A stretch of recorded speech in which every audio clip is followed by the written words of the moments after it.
말씀 준비를 위해 본문을 묵상하다가 예수님은 생명의 참포도나무라는 어린이 찬송가 곡이 떠올라서 노랫말을 읊조려 보았습니다. 그러다가 깜짝 놀라서 멈추고 말았는데 그 이유는 가사가 너무도 말이 안 되기 때문입니다.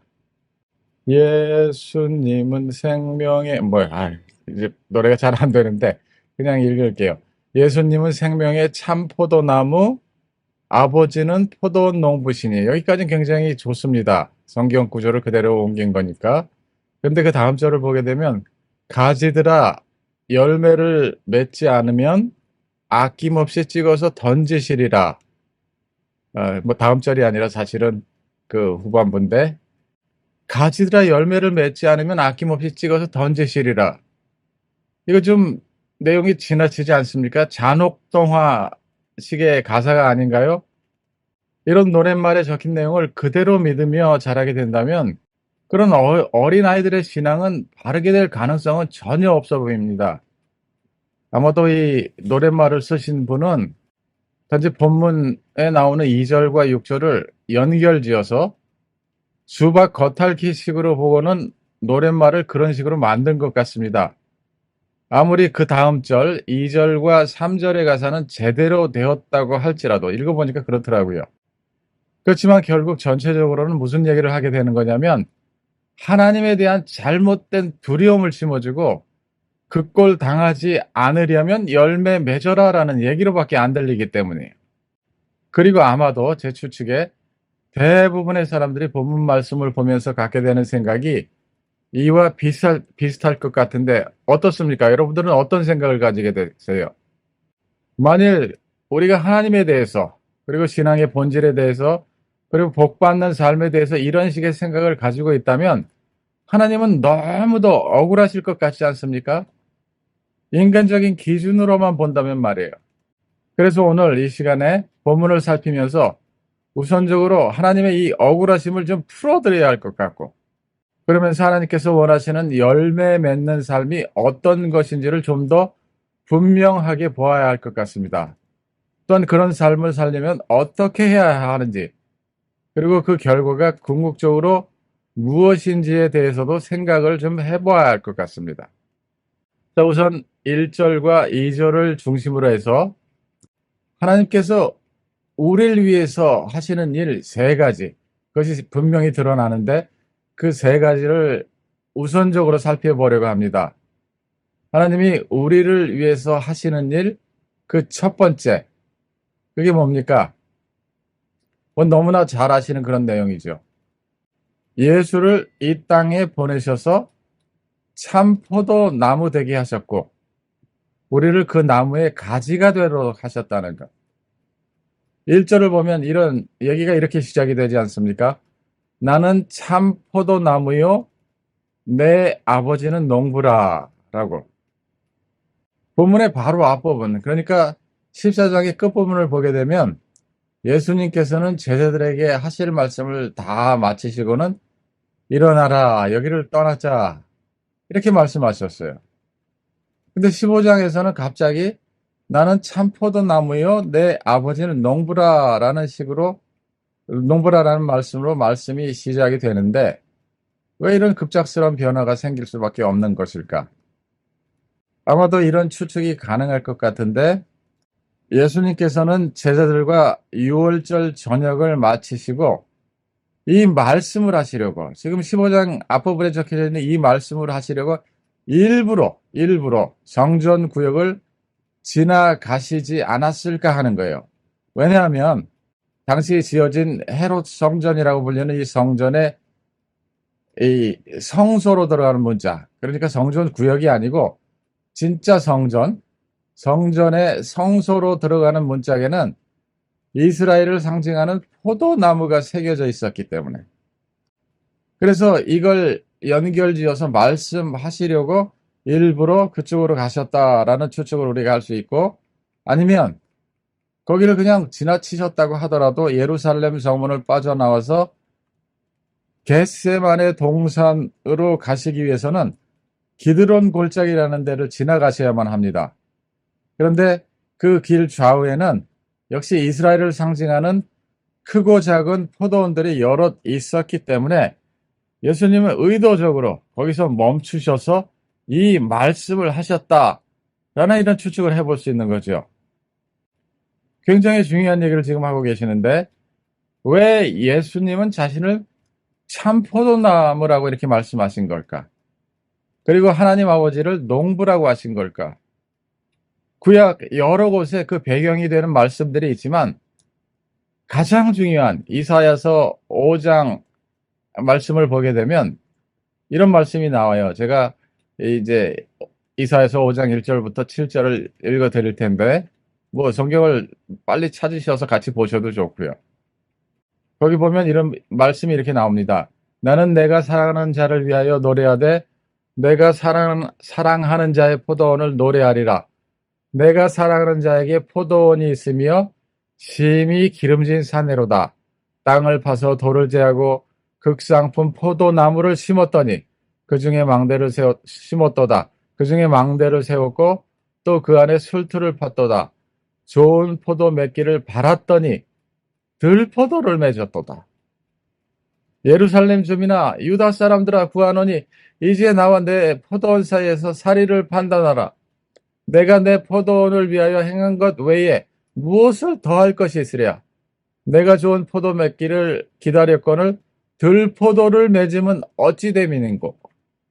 그래서 7절로 건너뛰게 되면 물은 만군의 여호와의 포도원은 이스라엘 족속이요.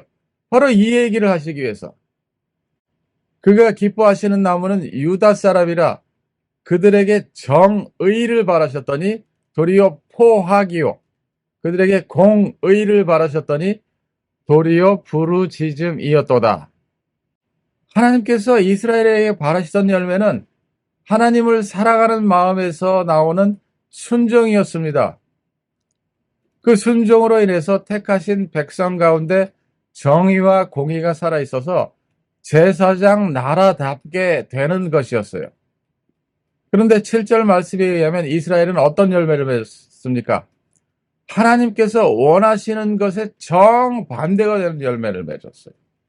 그래서 5절, 6절의 말씀을 하실 수밖에 없는 건데 이제 내가 내 포도원에 대해서 어떻게 행할지를 너에게 이르리라. 내가 그 울타리를 걷어 먹힘을 당하게 하며 그 담을 헐어 짓밟히게 할 것이라. 내가 그것을 황폐하게 하리니 다시는 가지를 자름이나 북을 돋우지 못하여 찔레와 가시가 날 것이며 내가 또 구름에게 명하여 그 위에 비를 내리지 못하게 하리라 하셨으니. 예언의 말씀이에요. 이렇게 하시겠다는 것. 망하게 하시겠다는 겁니다. 이스라엘을. 시내산에서 이스라엘과 맺으신 약속 그대로 그렇게 하시겠다는 겁니다. 그래서 이 예언의 말씀이 있은 후 대략 150년 후에 어떤 일이 벌어집니까? 이스라엘은 바벨론에 의해서 멸망당합니다. 그리고 200만이나 되는 사람들이 포로로 끌려갑니다. 그런데 이게 끝이었습니까? 하나님은 망하게 하셨고, 그래서 누가 봐도 끝인 것 같은데 이게 정말로 끝이었습니까? 놀랍게도, 참으로 놀랍게도 하나님은 그때부터 새 일을 시작하십니다. 그때부터 새 언약에 대해서 말씀하시기를 시작해요. 이스라엘의 멸망, 그게 정말로 끝이 아니었다는 겁니다. 새로운 시작이었다는 거예요. 전에도 말씀드렸지만 그루터기, 말하자면 남은 자들을 통해서 다시 시작하시겠다는, 바로 이 말씀을 하시는 겁니다. 그러니까 소망을 잃지 말고 소망 가운데 다시 일어서자라고 이스라엘 백성을 향해서 말씀하시는 거죠. 예레미야 31장을 보게 되면 이스라엘이 멸망할 당시에 예언자로서 하나님의 백성을 하나님의 품으로 돌이키기 위해서 굉장히 애를 썼던 예레미야 선지자가 선지자를 통해서 하나님이 이렇게 말씀하십니다. 여호와의 말씀이니라. 보라 나의 이르니 내가 이스라엘 집과 유다 집에 새 언약을 맺으리라. 이 언약은 내가 그들의 조상들의 손을 잡고 애굽 땅에서 인도하여 내던 날에 맺은 것과 같지 아니할 것은 내가 그들의 남편이 되었어도 그들이 내 언약을 깨뜨렸음이라. 여호와의 말씀이니라. 그러나 그날 후에 내가 이스라엘 집과 맺을 언약은 이러하니, 새 언약이 이러하다는 거예요. 내가 나의 법을 그들의 속에 두고 그들의 마음에 기록하여 나는 그들의 하나님이 되고 그들은 내 백성이 될 것이라. 여호와의 말씀이니라. 그들이 다시는 각기 자기 이웃과 형제를 가리켜 이르기를 너는 여호와를 알라 하지 아니하리니 이는 작은 자로부터 큰 자까지 다 나를 알기 때문이라. 내가 그들의 악행을 사하고 다시는 그 죄를 기억하지 아니하리라. 여호와의 말씀이니라라고. 우리 마음속에 하나님의 말씀을 새기시겠다고. 어떻게? 성령께서 일하시겠다는 거예요. 성령께서 들어오셔서 우리 마음을 찢고 거기에다가 하나님의 말씀을 새기시겠다는 거예요. 이것이 새 언약입니다. 바로 이 새 언약의 성취를 위해서 예수를 이 땅에, 하나님은 예수를 이 땅에 보내신 겁니다. 우리 자세한 얘기는 이미 다 알고 계시기 때문에 간략히 얘기하자면 마지막 유월절 식사 때 예수님께서 이런 말씀을 하셨어요. 또 떡을 가져 감사기도 하시고 떼어 그들에게 주시며 이르시되 이것은 너희를 위하여 주는 내 몸이라. 너희가 이럴 때 행하여 나를 기념하라 하시고 저녁 먹은 후에 잔도 그와 같이 하여 이르시되 이 잔은 내 피로 세우는 새 언약이니, 그 언약을 이루시기 위해서 십자가에서 죽으시겠다는 겁니다. 곧 너희를 위하여 붓는 것이라. 이런 역사적 사실을 바탕으로 해서 예수는 나는 참 포도나무라고 하시는 거예요. 그리고 단지 그렇게 선언하실 뿐만 아니라 참 포도나무가 실제 되시기 위해서 기꺼이 하나님의 뜻을 따라 순종적으로 그 고난의 십자가를 지신 겁니다. 그리고는 우리를 그 참 포도나무의 가지를 삼으신 거예요. 그리고 오늘도 사람들을 부르셔서 그 참 포도나무의 가지 되게 하시는 일을 하고 계신 겁니다. 하나님의 이런 일하심에 대해서 바울은 이렇게 표현하는데 자기 아들을 아끼지 아니하시고 우리 사람들을 위하여 내주시니가 어찌 그 아들과 함께 모든 것을 우리에게 주시지 아니하겠느냐라고 하는 것. 그러니까 하나님은 아낌없이 열매 맺지 못하는 나무를 찍어버리시는 그런 분이 아니시라는 겁니다. 우리의 생각, 하나님에 대한 우리의 생각이 잘못되어 있을 수 있으니까 바꿔야 한다는 거예요. 자, 이것이 첫 번째입니다. 우리를 위해서 예수를 보내셔서 참 포도나무 되게 하셨다는 것. 그리고 우리로 하여금 그 나무의 가지가 되게 하셨다는 것. 얼마나 감사한 일입니까? 자, 두 번째로 하나님은 우리를 위해서 어떤 일을 하셨을까? 하나님은 우리로 하여금 열매 맺는 삶이 되도록 하시기 위해서 돌보시는 분, 그런 삶이 시작되도록 하시기 위해서 아예 처음부터 돌보시는 분이라는 거예요. 2절의 앞부분을 보면 아주 심각한 모순이 발견이 되죠. 물은 내게 붙어 있어 열매를 맺지 아니하는 가지는 아버지께서 그것을 제거해 버리시고. 자, 어떤 모순이 발견이 됩니까? 내게, 예수님이 이렇게 얘기하시죠. 내게, 말하자면 예수께 붙어 있는데도 열매를 맺지 못하는 가지가 생겨난다라는 이런 얘기. 이게 모순이에요. 왜 모순인가 하면 4절과 5절을 보게 되면 알게 되는데 내 안에 거하라 나도 너희 안에 거하리라. 가지가 포도나무에 붙어 있지 아니하면 스스로 열매를 맺을 수 없음 같이, 붙어 있어야 열매를 맺는다고 말씀하셨는데 물은 내게 붙어 있어 열매를 맺지 아니하는 가지는, 이런 가지가 생겨난다는 게 말이 됩니까? 붙어 있는데 열매를 맺지 못한다? 예수님 스스로 모순이 되는 말씀을 하신 걸 수도 있어요. 그러나 그런 뜻이 아닙니다.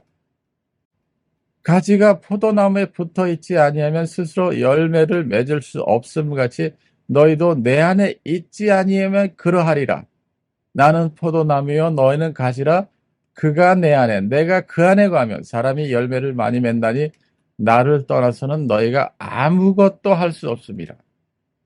열매 맺는 비결 심플하게 딱 말씀하신 게 뭐냐면 4개 붙어 있으면 열매 맺는다라고 말씀하셨다.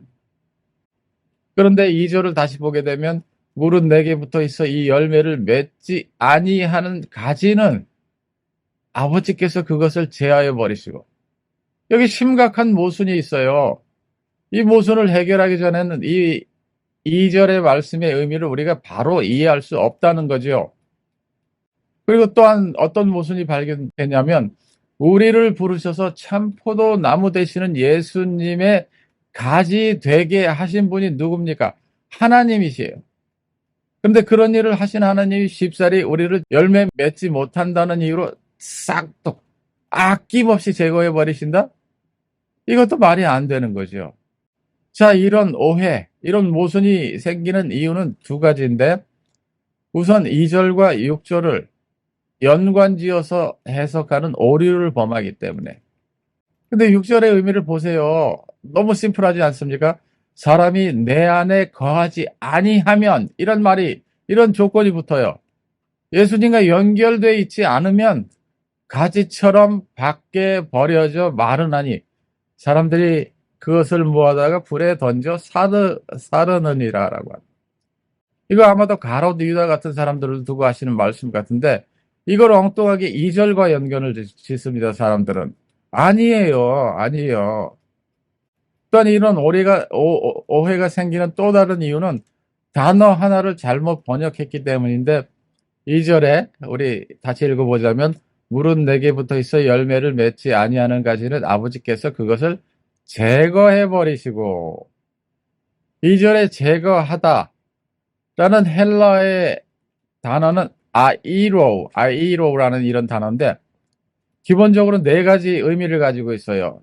천천히 제가 설명을 드리자면 첫 번째 아주 기본적인 의미가 뭐냐면 들어 올리다, 바닥에 떨어져 있는 것을 줍다, 줍다겠죠. 줍다. 올리다는 거예요. 기본적인 의미는. 그 2번째 의미가 뭐냐면 이게 좀 이 비유적으로 상징적으로 사용이 돼서 우리가 눈을 이렇게 치켜들어서 위를 바라보다라는 이런 식의 의미가 될 수도 있고, 목소리를 높이다. 기본적으로 계속해서 의미는 뭐냐면 올리다는 겁니다. 올리다, lift up 영어로 얘기를 하면, 아니면 pick up 이런 의미가 되는데, 또 3번째 의미도 마찬가지예요. 물건을 들어 올려서 그 다음에 원하는 장소로 옮기다라는 거예요. 기본적인 아이디어가 뭐냐면 들어 올리다는 거예요. 픽업하다, 리프트업 하다는 거예요. 그리고 나서 네 번째 의미가 remove, 제거하다라는 이런 의미를 담고 있는데, 근데 성경 번역하는 분들은 동서양을 막론하고 왜 그랬는지 그 이유는 알 수 없지만 좀 전에 말한 이유로 덜 중요한 4번째 의미는 제거하다라는 이런 의미로 번역을 해버렸어요. 그래서 이런 심각한 오해가 생겨난 것인데, 제거하다로 이렇게 번역된 그 부분을 들어 올리다라는 의미로 해석하면 내용이 훨씬 더 자연스럽게 됩니다. 왜냐하면 실제 포도원에서 일하시는 분들이 하는 일과 맞아 떨어지기 때문이에요. 자, 이렇게 번역이 돼야 되는데 물은 내게 있어 열매를 맺지 아니하는 가지는 아버지께서 그것을 들어 올려주시고, 이게 무슨 뜻인지 아십니까? 어린 가지가 생겨날 거 아니에요. 어린 가지를 바닥에 그냥 두면 어떻게 됩니까? 햇볕을 충분히 받지 못하게 되죠. 넝쿨이에요, 포도는. 그러니까 어딘가 이렇게 말아 올라가면서 점점 자라게 되는데, 들어 올려준다라는 의미가 뭐냐 하면 그렇게 할 수 있도록 줄에 매달아 준다 혹은 기둥에 붙들어 준다 하는 이런 얘기가 되는 거죠. 그러니까 열매를 맺지 않는 가지는 사실상 어린 가지를 두고 얘기를 하시는 겁니다. 바로 이 얘기를 하시는 거예요. 그래야 본문의 흐름도 엄청 자연스러워집니다. 자, 보세요. 지금 어떤 순서로 예수님이 말씀하고 계시냐면, 열매 맺지 못하는, 아직 열매 맺을 만큼 충분히 자라지 못한 나무는 열매 맺을 수 있도록 해주시는 거고, 열매 맺은 나무는 더 많이 열매 맺을 수 있도록 가지쳐 주신다는 것. 순서가 이렇게 가는 거죠. 그러니까 이 말씀이 뜻하는 바가 있다면 무엇이겠습니까? 그 어느 누구도 처음부터 열매 맺을 수 없다는 사실을 하나님도 아신다는 거예요.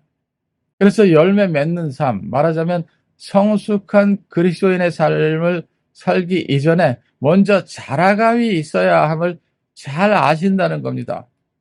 그 사실을 너무도 잘 아시기에 자라갈 수 있도록 처음 믿은 사람들에게 은혜를 많이 베푸신다라는 이런 뜻이 되는 겁니다. 실제 그렇지 않습니까? 우리가 처음 믿었을 때 구원의 감격이 우리 안에 생겨나고 그 감격 때문에 하나님을 더 신뢰하고 그 감격 때문에 기도했을 때 하나님은 어떻게 응답하셨는가? 예외 없이 모든 사람들이 거의 공통적으로 고백하는 말이 그때는 하나님이 내 기도 다 들으셨다는 거예요. 근데 시간이 흐를수록 점점 하나님이 내 기도 안 들으시는 것 같다라는 이런 고백을 하는데 안 들으시는 것이 아니라 신앙으로 이겨낼 수 있을 만큼 자랐기 때문에 하나님은 우리를 내버려 두시는 것이 아니라 우리를 더 굳세게 뒤에서 응원하고 계신다는 거예요. 이건 통계를 뽑아본 것은 아니지만 제가 상상할 때에 이제 막 믿은 사람들에게 하나님은 소위 그레이스 피리어드라는 것을 3년은 주시는 것 같아요. 그 3년 동안 뭐 하라고요? 열매 맺는 삶을 위해서, 풍성한 열매 맺는 삶을 위해서 자라가라는 이런 뜻으로 하나님은 이제 막 예수 믿은 사람들에게 그런 은혜의 기간을 주신다라고 하는 것. 바로 지금 그 얘기를 성경이 하고 있습니다. 자, 이것이 두 번째고, 세 번째, 하나님은 무슨 일을 또 하시는가? 이미 말씀을 드린 내용 중에 담겨져 있는데, 풍성히 열매 맺을 수 있도록 돌보신다는 거죠. 2절의 후반부. 무릇 열매 맺는 가지는 더 열매 맺게 하려 하여 그것을 깨끗하게 하시느니라. 그래서 깨끗하게 한다는 무슨 뜻일까? 말은 무슨 뜻일까? 헬라어 사전을 보니까 cleanse from filth, 더러움으로부터, 먼지로부터 닦아낸다라는 이런 의미고 purify라고 이렇게 번역이 되어 있어요. 해설이 되어 있는데 하나님은 어떤 식으로 참 포도나무의 가지인 우리에게 이런 일을 하시는 걸까? 한번 상상을 해보세요. 당시 그 옛날에는 살충제 같은 것이 없었겠죠. 그래서 포도 농부들이 하는 일은 약한 부분, 이 포도나무 가지의 약한 부분, 병든 부분, 기생충이 생긴 부분, 이런 부분들을 잘라주는 거죠. 잘라주는 것. 이것을 지금 깨끗하게라고 우리말은 번역을 했고, 영어 성경은 프로닝이라고 번역했어요. 프로닝이 뭡니까? 가지치기예요. 가지치기. 가지를 잘라주는 것. 그러니까 이 말씀이 실제 우리에게 의미하는 바는 뭐겠습니까? 하나님은 우리 인생이 더 많은 열매 맺는 삶이 될 수 있도록 하시기 위해서 그와 같은 일을 하신다는 것. 말하자면 우리 인생에 영적으로 도움되지 않는 것들을 제거하는 쪽으로 일하신다는 거예요. 우리 인생 속에서. 나쁜 습관을 바로잡는 일일 수도 있습니다. 우선순위 혹은 가치관 같은 것을 재정립할 수 있도록 도와주시는 일일 수도 있어요. 그리고 신앙에 해가 되는 우리 친구이긴 한데 내 신앙에 별로 도움이 안 되는 그런 사람들이 있죠. 그런 사람들과의 분리 같은 그런 일이 될 수도 있습니다. 그러니까 이 말이 뜻하는 바가 있다면 무엇이겠습니까? 그런 일을 겪을 때 우리 인생이 어떨까요? 그냥 쉽기만 할까요? 인생이 힘들어질 수도 있습니다. 그럴 때가 있다는 뜻이에요. 왜 내가 이런 일을 겪어야 하는지 도무지 이해가 안 되는 때도 있다는 말입니다. 그럴 때 무슨 생각을 가져야 하냐면 하나님이 나로 하여금 더 많은 열매 맺게 하시려고 나를 깨끗게 하시는 중이구나 하는 이 생각. 우리 이 생각 가져야 하는 거죠. 그저 힘들어 하기만 할 것이 아니라 혹은 낙심에 빠질 것이 아니라 쉬운 일은 아니겠지만 관점을 바꿔야 한다는 겁니다. 하나님께서 이런 일을 하시는 이유는 우리의 신앙을 순수하게 만드셔서 더 많은 열매를 맺게 하시려고 한다는 사실, 이 사실을 우리 기억해야 하는 겁니다. 자, 이것이 우리 하나님께서 우리를 위해서 일하시는 세 번째 내용이고, 자, 우리 얘기를 좀 더 이어가 보죠.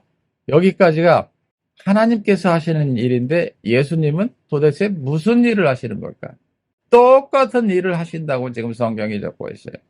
3절을 보니까 너희는 내가 일러준 말로 이미 깨끗하여졌으니, 깨끗하게 하신다는 얘기가 2절에 나오죠.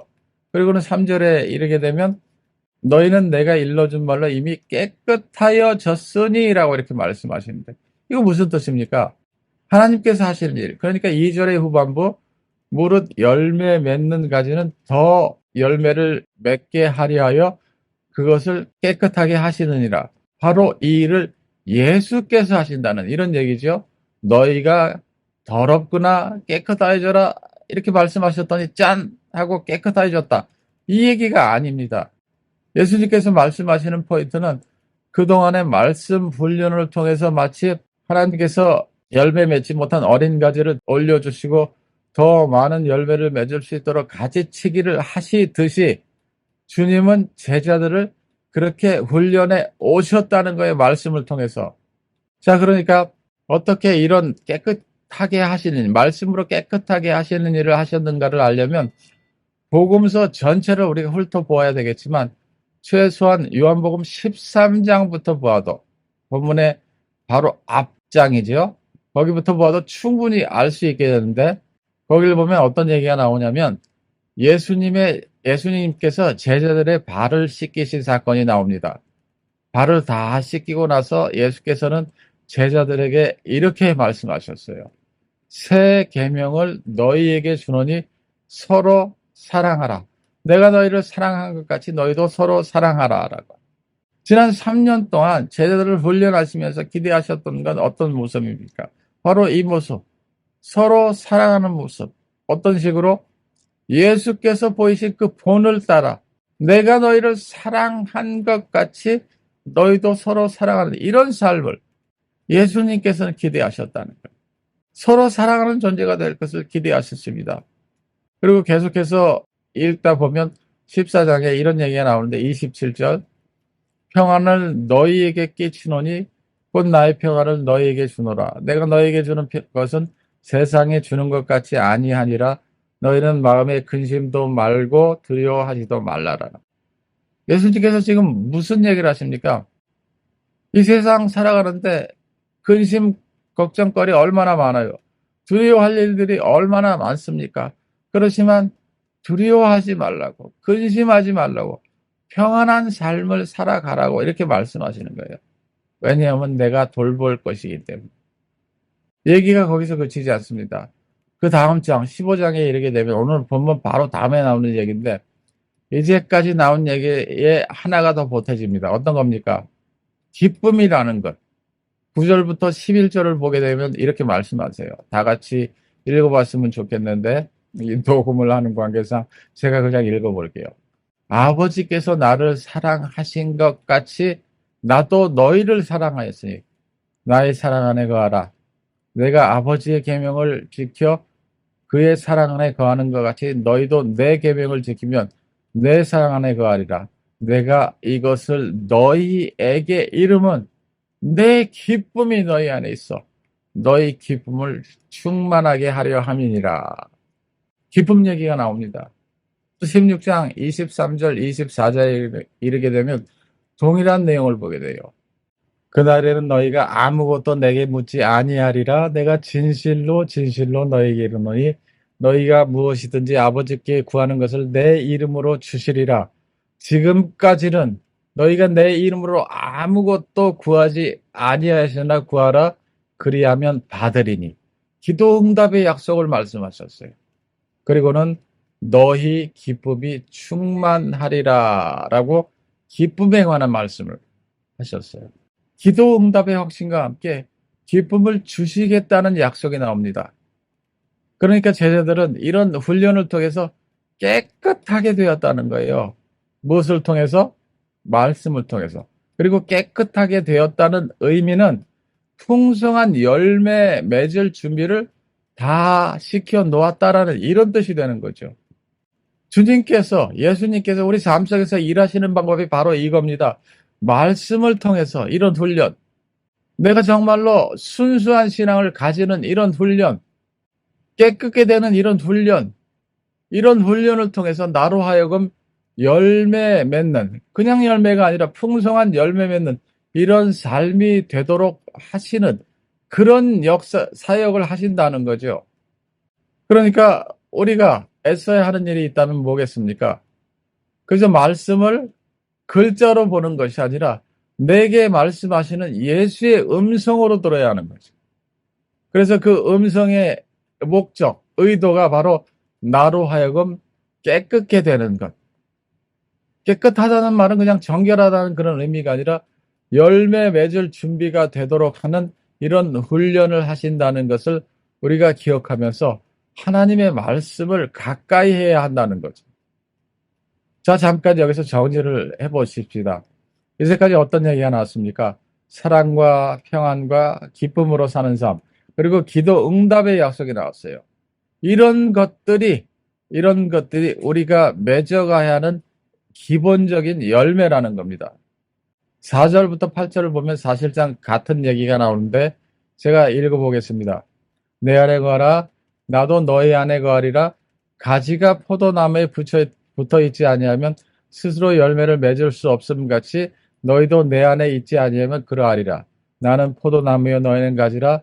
그가 내 안에, 내가 그 안에 거하면 사람이 열매를 많이 맺나지 나를 떠나서는 너희가 아무것도 할 수 없음이라. 사람이 내 안에 거하지 아니하면 가지처럼 밖에 버려져 마르나니 사람들이 그것을 모아다가 불에 던져 사르느니라. 너희가 내 안에 거하고 내 말이 너희 안에 거하면 무엇이든지 원하는 대로 구하라. 그리하면 이루리라. 너희가 열매를 많이 맺으면 내 아버지께서 영광을 받으실 것이요 너희는 내 제자가 되리라. 라고. 중요한 사실은 열매 맺는 삶을 살려면 예수 안에 거해야 한다는 것이고, 더 중요한 사실은 그건 곧 예수의 말씀을 붙들고 사는 삶이라는 것이요. 더욱 중요한 사실은 예수의 뜻을 붙들고 살아갈 때 기도 응답을 풍성히 경험하게 된다라고 하는 거죠. 그리고 사실상 이 세 가지는 장차 오실, 이미 우리 입장에서 보자면 이미 오신 성령이시지만 예수님께서 이 말씀을 하실 당시를 기준으로 놓고 볼 때 오실 성령께서 이어받으실 일들인 겁니다. 이런 얘기들은. 그러니까 우리가 열매 맺는 삶을 살도록 하시기 위해서 성삼위 하나님께서 함께 일하신다는 얘기. 이건 너무 감격적이지 않습니까? 내가 열매 맺는 그 삶을 위해서 성삼위 하나님이 내 삶 속에 집중하고 계신다라는 사실. 이런 성삼위 하나님의 열심에 반응하게 된다면 우리는 결국 풍성한 열매 맺는 사람이 되는 거죠. 그래서 하나님께 영광 돌리는 삶을 살게 되고, 로마서 8장 28절부터 30절에 나오는 몇 번이고 강조를 한 창세 전부터 하나님께서 예정하신, 그게 뭡니까? 예수의 형상을 닮아가는 그 삶을 살게 되는 거죠. 우리가 알거니와 하나님을 사랑하는 자 곧 그의 뜻대로 부르심을 입은 자들에게는 모든 것이 합력하여 선을 이루느니라. 하나님이 미리 아신 자들을 또한 그 아들의 형상을 본받게 하기 위하여 미리 정하셨으니. 뭘 정하셨다고요? 미리 아신 자들을 또한 그 아들의 형상을 본받게 하기 위하여 정하셨으니 이는 그로 많은 형제 중에서 마사들이 되게 하려 하심이니라. 또 미리 정하신 그들을 또한 부르신 그들을 또한 의롭다 하시고 의롭다 하신 그들을 또한 영화롭게 하셨느니라. 이렇게 말씀하셨습니다. 저 말씀을 간단히 정리를 하고 마칠게요.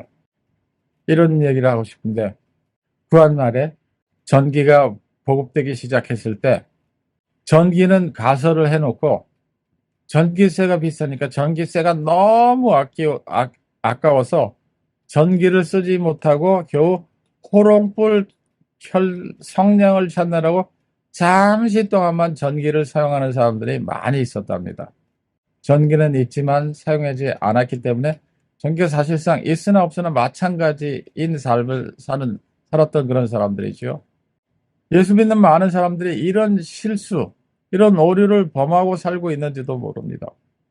어쩌다가 스위치를 올릴 때도 있지만 대개는 이내 다시 어둠 속으로 들어가서 그냥 지내는 사람들 말이에요. 하나님께서 우리를 부르시고 자녀 삼으신 건 그렇게 살라는 것이 아닙니다. 하나님께서 원하시는 것은 늘 빛 가운데 가면서 점점 더 자라가는 삶, 점점 많이 변화되어서 예수 닮아가는 삶, 그래서 점점 더 많은 열매를 맺는 삶, 이걸 원하셔서 하나님은 우리를 부르셨어요. 그런데 우리가 간혹 어둠 속에 살다가 예수 믿는다고 하면서도 어둠 속에 살다가 간혹 도우심의 스위치를 올리고 주의 도우심을 구할 때라도, 그게 바람직한 것은 아니지만 그런 때라도 기꺼이 우리를 도우시는 이유는 단지 그 도움을 받고 그냥 또 그렇게 살아가라 라는 이런 뜻이 아니라 자라가라는 거지요. 내가 너희를 기억한다, 내가 너희를 돌본다라고 하는 것. 자라가서 이런 변화, 이런 열매 맺는 삶을 살아라라고 하는 그 뜻을 갖고 계신 겁니다. 그러니까 오늘도 그런 일들을 위해서 내 삶 속에서 그렇게 역사하고 계시는 성삼위 하나님의 손길에 우리 자신을 내어 맡기는 삶을 사시는 것이 가장 아름다운 선택이라는 겁니다. 우리 사랑하는 뉴욕 참좋은교회 성도님들, 이 사실을 기억하시면서 나의 열매 맺는 삶을 위해서 오늘도 열심히 일하시는 이 성삼위 하나님의 손길 위에 우리 자신을 내어 맡기는 그런 복된 선택을 하시기를 주님의 거룩하신 이름으로 간절히 당부를 드립니다.